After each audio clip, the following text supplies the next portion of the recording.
कहानी है भैरवी। दोस्तों, कभी कभी हमारी जिंदगी में ऐसे डरावने हादसे हो जाते हैं जो हमारी जिंदगी को तितर बितर कर देते हैं और हम सोचते हैं कि काश अगर ऐसा कुछ कर लेते, कुछ स्टेप ले लेते तो शायद हमारी जिंदगी कुछ और होती।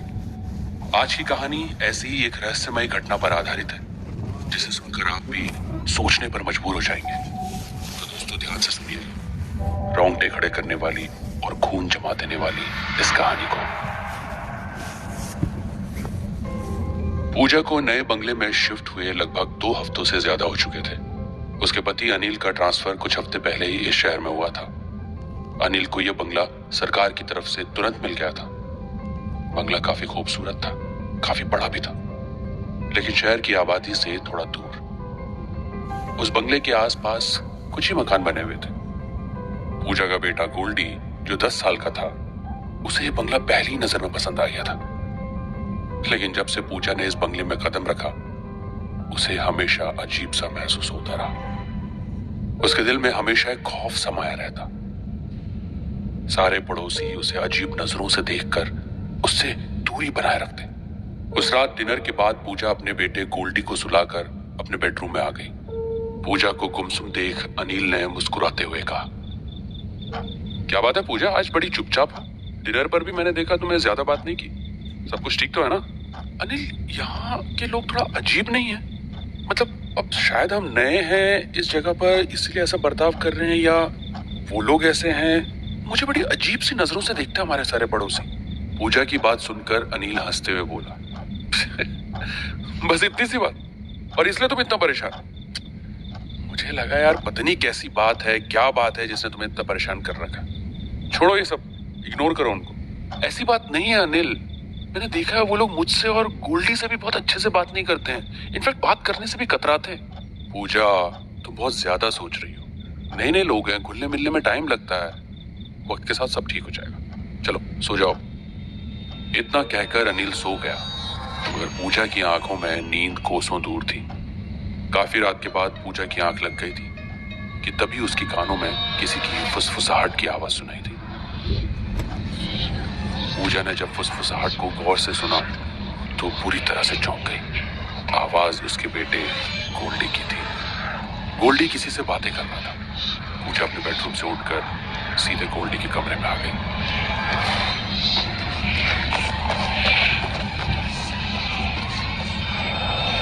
जैसे ही उसने गोल्डी के कमरे का दरवाजा खोला तो उसने देखा गोल्डी बिस्तर पर अकेला बैठा हुआ किसी से बातें कर रहा था। ये देखकर पूजा पूरी तरह से डर गई। गोल्डी, गोल्डी, इतनी रात में किससे बात कर रहे हो बेटा? गोल्डी अपना मासूम सा चेहरा बनाकर बोला, अपनी फ्रेंड भैरवी से। भैरवी? गोल्डी, तुम पागल हो गए हो क्या? इस घर में हम तीनों के अलावा और कोई नहीं रहता। पूजा की बात सुनकर गोल्डी उठकर पूजा के पास आकर खड़ा हो गया और उसने बहुत आहिस्ता से पूजा से कहा, मम्मी, मेरी और भैरवी की सीक्रेट दोस्ती है और उसने मुझे मना किया है कि हमारी दोस्ती के बारे में किसी को नहीं बताना। मम्मी, आप कमरे से बाहर चली जाइए ना प्लीज। देखिए भैरवी मुझे गुस्से में देख रही है।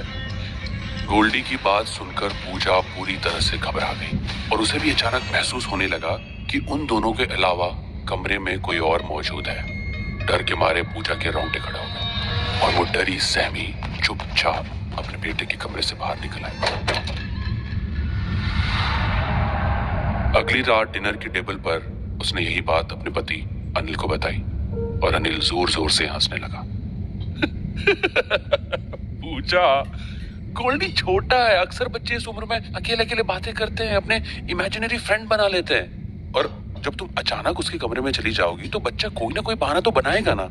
अच्छा ये सब छोड़ो, मैं तुम्हें एक जरूरी बात बताना भूल गया। मुझे आज रात में एक जरूरी काम से बाहर जाना है, तो मैं कल सुबह लौटूंगा, ठीक है?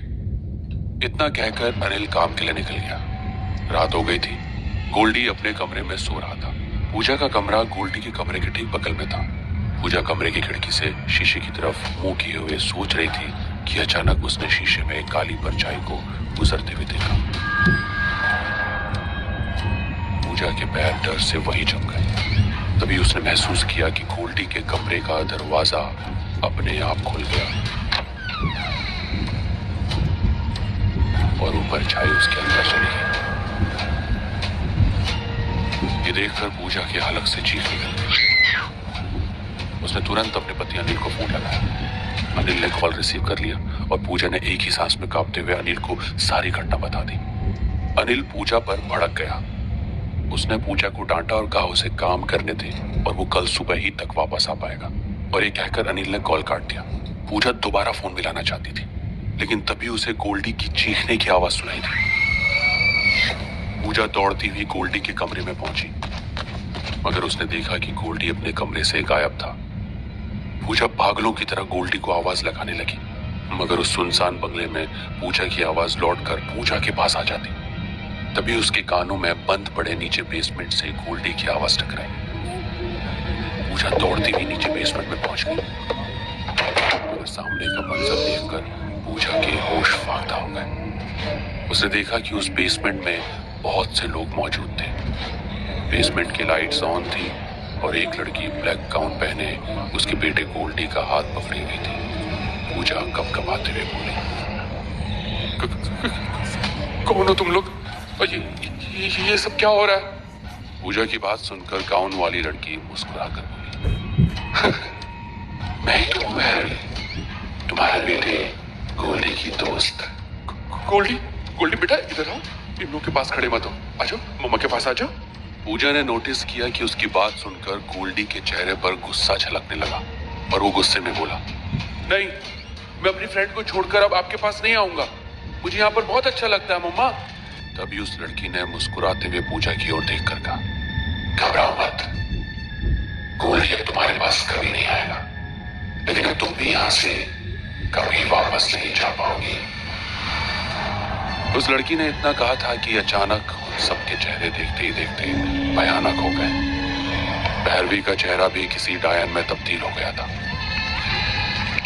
उसने बेहद फुर्ती से पूजा को पकड़ लिया। पूजा पूरी तरह से चिल्लाने लगी, मगर सबने पूजा को दबोच लिया। पूजा ने देखा कि गोल्डी का चेहरा भी काफी भयानक हो गया था।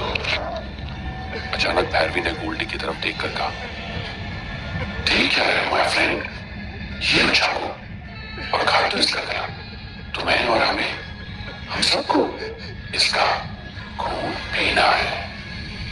गोल्डी ने बगैर देरी किए एक झटके में वो चाकू अपनी मां की गर्दन में चला दिया और एक खून का फुहारा पूजा की गर्दन से फूट पड़ा। देखते ही देखते गोल्डी और सब लोग पूजा के खून को चटकारे लेकर पीने लगे और कुछ ही पलों में वो सब गोल्डी सहित गायब हो गए।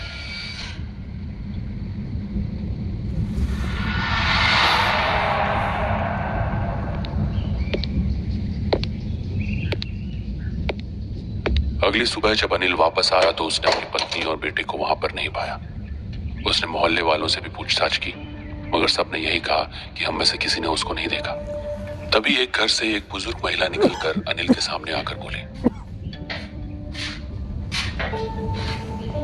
अब वो कभी नहीं मिलेंगे बेटा। ये क्या कह रही हैं आप? बुजुर्ग महिला ने अनिल को जो बातें बताई उसे सुनकर अनिल के होश उड़ गए। उसने बताया कि ये बंगला बरसों से वीरान पड़ा है।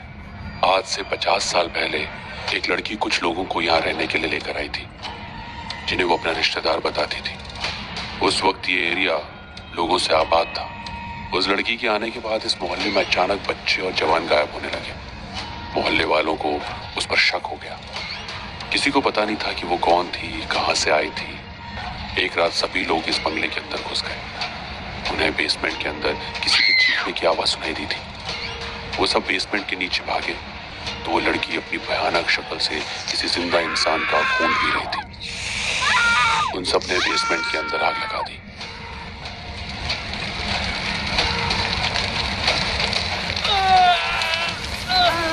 वो लड़की जलकर वही राख हो गई।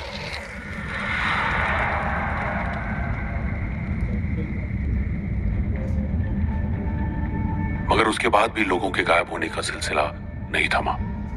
लेकिन तब से ये बंगला बंद पड़ा है। कहते हैं वो औरत अलग अलग नाम बनाकर बच्चों को सम्मोहित कर लेती है और उसी बच्चे के हाथों से जवान लोगों की बलि दिलवाकर उनका खून पी जाती है और बाद में उन बच्चों को भी मार देती है। ये सब बातें सुनकर अनिल ने पुलिस को बुला लिया। तक पूजा और गोल्डी की लाशें बेसमेंट से बरामद कर ली गई। इस घटना के बाद अनिल को सारी जिंदगी अफसोस रहा कि काश वो अपनी पत्नी की बात मानकर घर आ जाता तो शायद उसकी पत्नी और बेटा जिंदा होते। इसीलिए कहते हैं दोस्तों, हर वक्त हर बात को मजाक में लेना ठीक नहीं होता। धन्यवाद।